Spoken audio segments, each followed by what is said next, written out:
Welcome to the HGI Stories podcast, brought to you from Gio'ism, the path to success.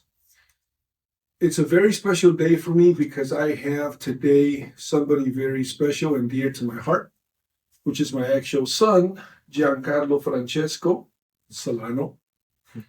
And it's a pleasure to have you here on my podcast. As everybody knows, I interview millionaires, billionaires, and I have the opportunity to interview a very future millionaire. Yes, 100%. It's a pleasure to be here. Thank you for having me. It's my pleasure to have you here with us. And, just to bring everybody in, because a lot of people, they want to know why they should listen to you. And let me tell you that he started in this industry in just, what was it, 2 months ago? Yeah. Full time, did you actually? Full time, yeah, beginning of June, I would say. Wow. So that's less than 2 months. Yeah. And in that smaller time frame, he's been averaging about $10,000 a week.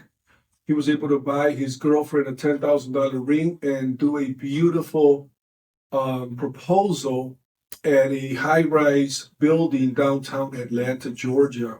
Yeah. So tell us a little bit about how, you decided to go in full time and what you've been doing and how you see yourself. Yeah, 100%. I think it all started with just, not being content with where I was at, whether it be, financially or whether it be just as the person that I was at the time. I think I wanted to grow a lot more as a person. And as I told you before I left, because obviously to, kind of catch everyone up to speed, I did work with my dad before. For about, a year and a half, I worked, in his other company, his janitorial business. So I was there, as you know, for a little bit. And before I left, I told you, I wanted to build something on my own. I wanted to be on my own. I wanted to, be able to make you proud as, you did everything on your own, right, at a young age. Mm-hmm. So I think that was one of the biggest things that I wanted to be able to accomplish, was being able to say, oh, I bought this $10,000 ring, yes, but it was with my own hard work, my own money, And I think through it all, I've grown as a person. I've grown all around it, and I think that was one of the biggest reasons why I decided to take the route that I'm taking now. Yeah, and he's still under the same integrity umbrella that we are, but he decided to, like he said, go out back to Chicago, build it on his own so that everybody knew that he did it. So what I want everybody to know and understand is, here's a young man, 20 years old, high school, didn't want to go to college because he felt like it was a waste of time, which I would agree, and decided to do this on his own. So once you went to Chicago and started doing this, I know you were doing a lot of leads and calling. So tell us how that got started and what was your first week like, your second week?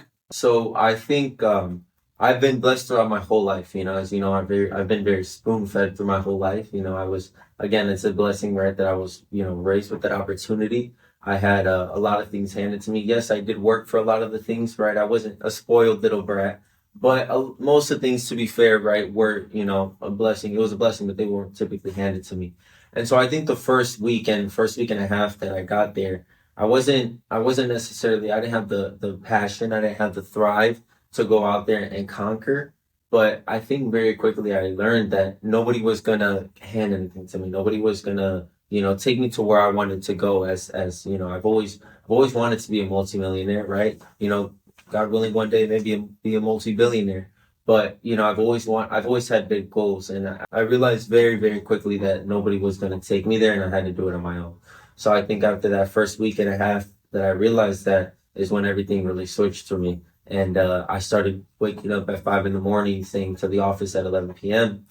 And I think one of the biggest things that stood out to me, shout out Stanley Smith, one of my uplines. He was in the office until 1 a.m. And this is a guy who makes, around $100,000 not 100,000, $1 million a month. And it pays for the office. It's the owner of the office, So he's there at 1 a.m. And it was at the time when I realized it was around 10 p.m. And I was thinking of going home. I was kind of tired. And I went downstairs just to take a look to see who was still there, and Stanley Smith was there. Wow. The And one making a the million. one making $1 million a month, the one with the Lamborghini Urus parked outside, yes. And I'm like, he's one of the only people here, and everybody else is going home and tired and calling it a day, and he's still here working. And I think that was one of the biggest switches in my mentality, was that if he's here outworking me, I'll never get to where I want to go. You know, it was just as simple as that. And so I think I really realized that from that day on is when I started putting in the extra efforts. That day on, I made sure I got there before him and I left after him. Nice. From that day on, I made sure I got there at 5:30 in the morning, and I left at, whether it be 11 p.m., 2 in the morning, 1 in the morning. Hell, I even slept over in my car one day, because I didn't even want to leave. I live an hour away. I was like, by the time I get here at 5 in the morning, it's not worth it. I'll just sleep in my car. Right. Wow, that's impressive. That's really amazing. And so bring us back to before you started in this industry, because as everybody knows, this industry is about, life insurance and wealth management. But before you got into this industry, tell us what your life kind of looked like. Yeah, 100%. I think before I came into the life insurance industry, obviously I was living in Georgia. I had moved from Chicago, and so my life was pretty simple, right? I would have my great moments, but then I would fall back, right? So, but on a day-to-day basis, on a good week, right? I'd be getting up at 8 in the morning, just doing a little bit of computer work for JBM, hitting the gym, eating, and then just probably going out with my girlfriend for the rest of the day. Right. I wasn't too focused on building something or becoming something better for myself. And you had an opportunity to work at a roofing company. Yeah, I did. Which that kind of got him into the door-to-door sales, which is very hard. I've been an entrepreneur all my life. There's no way I can go door to door. I've always said that that's the salesman, one that can actually go door to door. Did that influence a little bit? Did that help a little bit in this industry, would you say? I would say it has helped in understanding sales, right? And it definitely also helped with tonality, right? I think the biggest thing in sales is tonality and making the other person comfortable. And when I'm standing at the front of your door, right? If I'm knocking at your door and you're opening up the door, what's the first thing? I gotta make sure you're comfortable with me, right? I do think there's a very big gap, being that in person, I can express myself and I can make you feel comfortable by, showing you that it's okay. But over the phone, if I don't have a great tone, if I'm not bringing it down when, situations are getting rough, or if I'm not getting excited when something's happening, then they can't really see, they won't know. They'll be like, oh, this person doesn't really care about me. So you got to really get the tonality there and make sure that you have to really build like an essence on that, right? You have to really make sure that that's keen, Interesting. So would you say that the sales that you do now, which is mostly over the phone, is harder than door-to-door sales? Over the phone is harder. Yes. Yeah, I would have thought door-to-door sales was harder. No, I feel like it's very dependent on each person, but I feel if you're good at door-to-door sales and you're also good at like over the phone, I feel like you would say door-to-door sales is easier, just because you have that extra advantage of being able to, actually take them out their house, especially for roofing, right? I can take them out their house and point things out that they can see visually and connect it with, logically and also feeling, right? Just how you're supposed to sell. But when it comes to trying to sell emotionally or logically over the phone, it's really hard to get their emotions out of the phone, because people think very logically. Yeah, that's why I asked, because I would have always said door to door is way harder.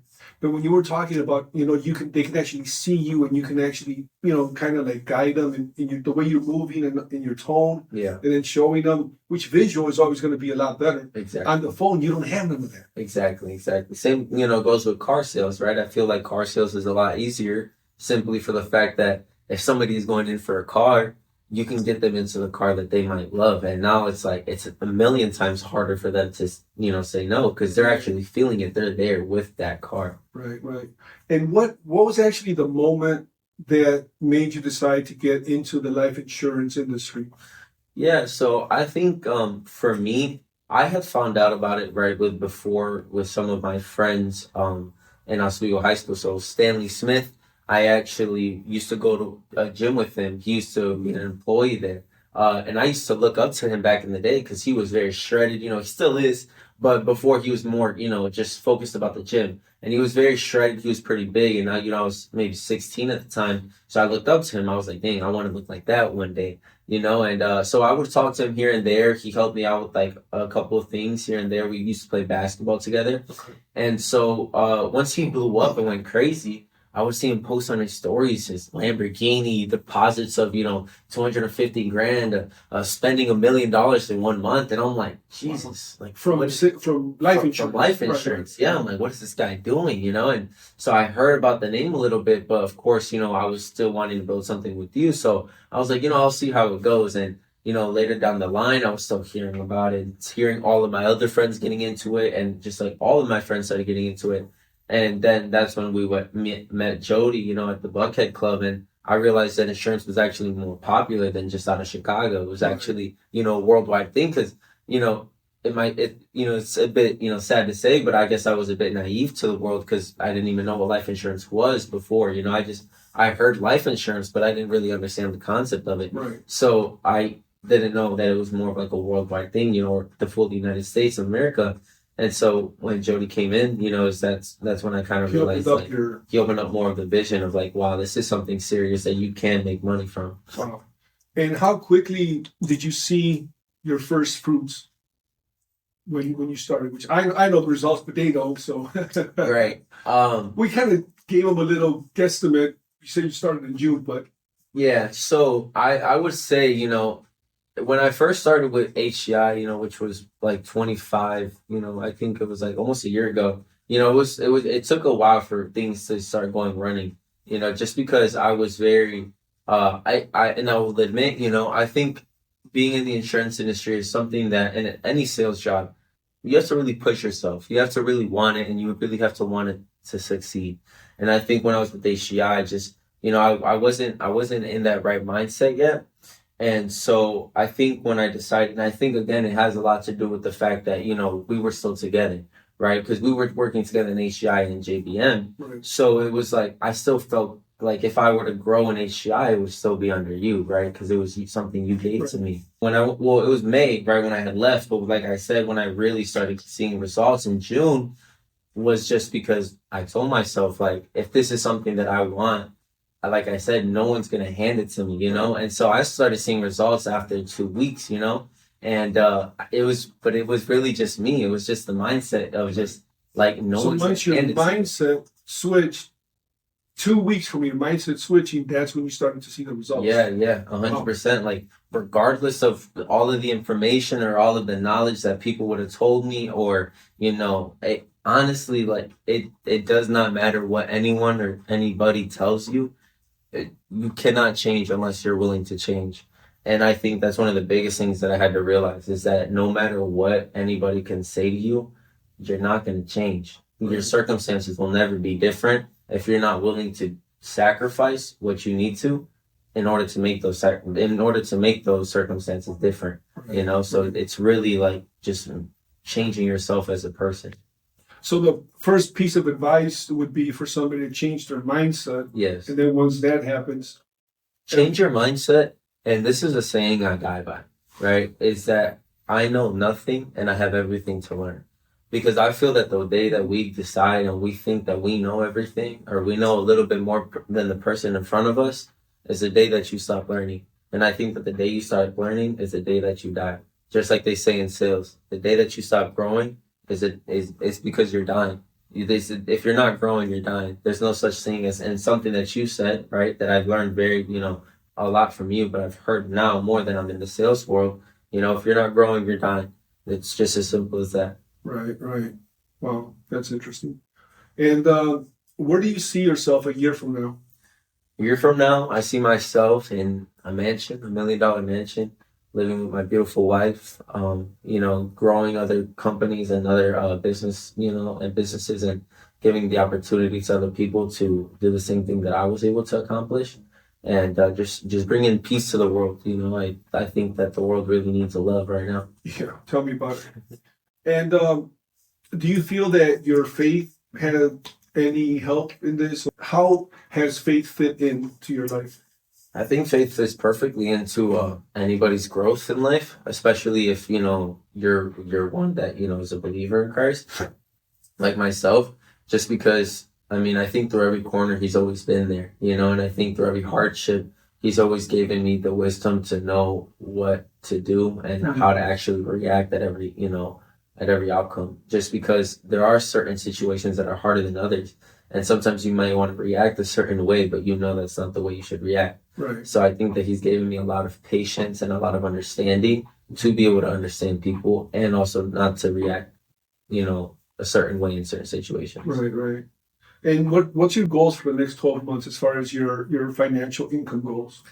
As far as financially, I'd love to be able to, residually make, around 40 to 50 grand by the end of the year, just Residually, as in not your personal yes, sales. as in, we run a team to where they're, making great money and then I'm profiting, around 40 to 50 grand off of that. Right, right. Which that's the beauty of this industry is that the more you make and you start your team, now you can start to not necessarily have to work as much, but the money continues to grow. And the beautiful part is that if you're making a lot of money from your team, that your team is also making a lot of money because it's a beautiful thing. You're not making a lot of money off of your people, but once it starts to combine and grow and you start to get a lot of people under your belt, now that money starts to add, right? The law of numbers, right? It starts to add and grow in itself. At least you get to be,